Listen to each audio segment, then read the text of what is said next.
AutismSpeaks.org defines autism spectrum disorder as having difficulties in social interaction, verbal and nonverbal communication, and repetitive behaviors.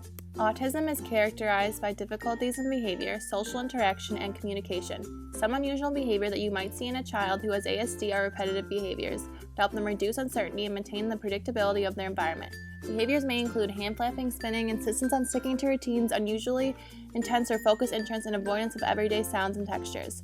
They have difficulty establishing and maintaining relationships, sometimes unable to understand facial expressions, physical gestures, and eye contact. They have impaired ability to share their own interests and activities with other people, and they can see distant, and they can also have delayed speech.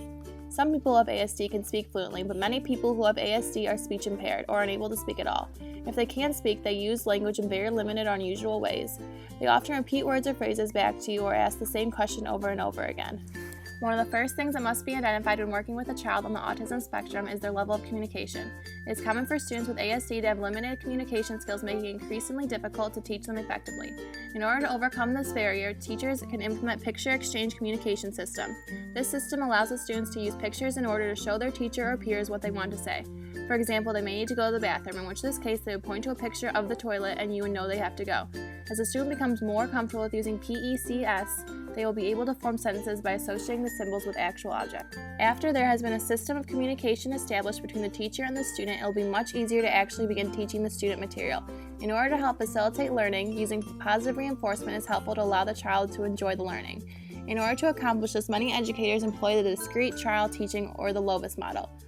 When using this, teachers break down skills into smaller, more manageable steps that are repeated to allow the student to master the skill. When the child is able to perform the task on their own, they receive positive reinforcement such as congratulating them. This strategy is effective in a wide range of education. For example, it could be used in order to teach a student how to do laundry. Apart from these strategies, it is important to remember the importance of inclusion within the classroom. As educators, we must ensure that all students are being properly accommodated and feel welcome within their own learning environments. If we are unable to give them this, it is likely they will begin to fall behind their peers. One of the early theories behind the cause of ASD is inappropriate or bad parenting. This was a psychogenic theory embraced by Freudian therapists. He believed that if basic psychological bonds aren't made between child and parent, the child has a hard time having relationships with peers.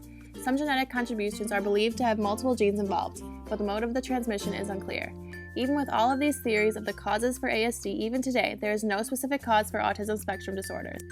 Randy Mogler is the Resident Service Director at Timber Ridge, a residential home for the handicapped in Morton, Illinois. He supervises the case managers and the speech and language team at the home and has many years of experience with working with people with disabilities. I emailed Randy to learn more from someone with first-hand experience. I asked what instructional strategies and methods that he would recommend for working with people with ASD to help them be successful in the classroom. In his response, he began by writing, "There's a very wide range of abilities, challenges, and approaches when teaching this population." He mentioned two main ways that challenges arise when teaching these students: communication skills and social skills. For instance, he talked about how students with ASD have difficulty understanding the feelings of others, including facial expressions. He says that while communication with these students is very possible, one may need to learn a sort of foreign language in order to do this. He also says that using structure, rituals, and routines to introduce new material and make learning effective for students with ASD. Usually these folks are more visual learners. Shut up and show them is a general rule, Randy writes. He says that while change it can be very difficult for those students, introducing it to them visually before the change occurs is a good strategy to take.